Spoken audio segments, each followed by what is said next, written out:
فيلم شازام فيوري اوف جاد او فيوري اوف كينج زي ما هو متسمي في الوطن العربي. مش عارف اقول لك الفيلم ده في عالم دي سي القديم ولا في العالم الجديد. الموضوع ده يتوقف على نجاح الفيلم، لو نجح هيبقى في العالم الجديد وناخده معانا، لو فشل هنخليه في العالم القديم الكخة بتاع زاك سنايدر. خلينا نسأل بقى الأسئلة المهمة: هل الفيلم ده بيقدم حاجة جديدة؟ هل استمتعت بالفيلم؟ هل حاسس ان الفيلم ده ينفع يكون في العالم الجديد؟ بس قبل ما اجاوب على كل الاسئله دي يا ريت تعمل لايك لان ده فعلا بيساعد، ولو اول مره تشوفني اعمل سبسكرايب وفعل زر الجرس عشان تشوف الفيديوهات الجايه اول باول. فيلم بطولة زكي ليفاي ومجموعة من النجوم اللي كانوا معاه في الجزء الأول اللي بيمثلوا الشازام فاميلي أو العيلة بتاعت شازام اللي موجودة معاه في الملجأ وكده.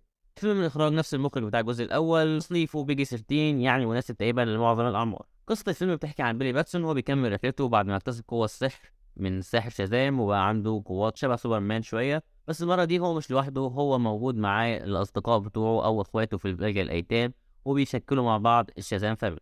المرة دي في خطر جديد بيهددهم، والخطر ده بيتكون من بنات أطلس اللي جايين ياخدوا الصولجان اللي المفروض فيه جزء من قوتهم أو قوة أطلس حاجة كده يعني مش مفهومة شوية. والفيلم صراحة ما تطرقش ليها قوي ومحبش إن هو يزعج دماغك بيها، وقال لك إن دول الأشرار ودول الأخيار، فيلا نشوف إيه اللي هيحصل. فين أكتر مصطلح هتسمعوه عن الفيلم ده وأكتر كلمة هتسمعوها من الناس اللي شافوا الفيلم ده أو من صحابكم هو إن الفيلم ممتع. دي حقيقة فيلم حلو جدا وممتع جدا في نظري أو وجهة نظري الشخصية، فهو أحسن من أفلام السوبر هيروز الأخيرة كلها، وأحسن حتى من فيلم دي سي بلاك آدم. واللي خلاه ياخد الطابع ده إنه مش واخد نفسه بجدية، يعني مش عايز يحسسك إن الموضوع ده جد، هو إحنا بنهزر ونضحك وكل حاجة، بس برضه في نفس الوقت مش مستهيف نفسه أو مش مخليه إيه، مش بيهزق نفسه، مش مخلي الأشرار يفوزوا زي بعض الأفلام أو بعض الشركات ما بتعمل، ولا تخلي برضه الأخيار يعني أقوى حاجة في الدنيا وعالم واو وكده، لأ، هو مخلي الأمور متزنة.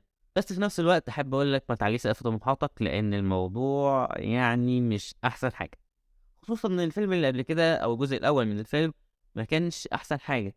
كان فيلم كويس وممتع برضه بس مليش ترفع سقف توقعات، بس الفيلم كفيلم لوحده فهو فيلم حلو جدا وممتع. المشكلة التانية في الفيلم هو أداء زكريا ليفاي وهو بيحاول يحسسك إن هو طفل صغير أو شاب مراهق.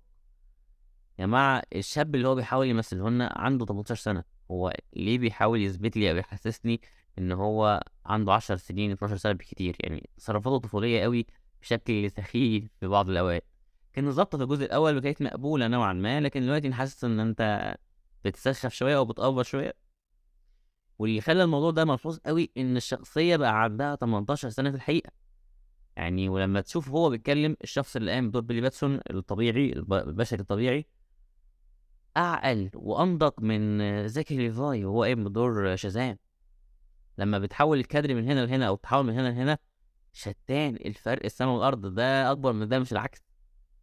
أنا عارف إن ده كان من جمدان شخصية شازام عموما في الكوميك وفي الأفلام اللي قبل كده أو أي حاجة جسدته كان أنيميشن أو فيلم، بس الموضوع زاد عن حد شوية. أنت محسسني قوي زيادة عن لازم إن هو عيل صغير، مش شخص بدأ ينضج، المفروض إنه بدأ ينضج وبقى عنده عيلة وأصلا لما بيتكلم وهو طفل ناضج.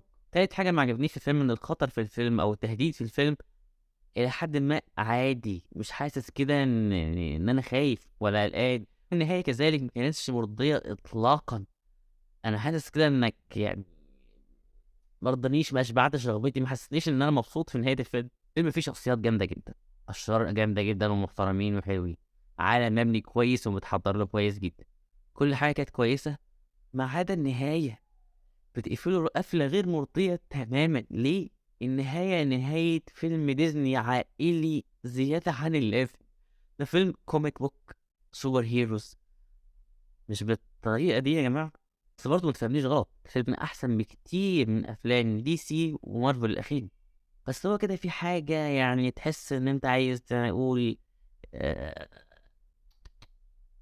مينفعش. الفيلم كان ممكن يبقى أحسن من كده بكتير وكان ممكن يبقى ممتع عن كده بكتير، بس في النهاية هو فيلم عائلي لطيف ممتع. تقييمي النهائي لفيلم شازام فيوري اوف كينجز هو 7/10. فيلم ممتع جدا ينفع تشوفه في سهرة عائلية مع أصحابك أو أصدقائك أو عيلتك، هتبقى مستمتع جدا. بس كده، واستنى بتاعت كل مرة لو عجبك الفيديو تعمل شير ولايك وسبسكرايب وفعل زر الجرس تشوف فيديوهات جديدة أول بأول.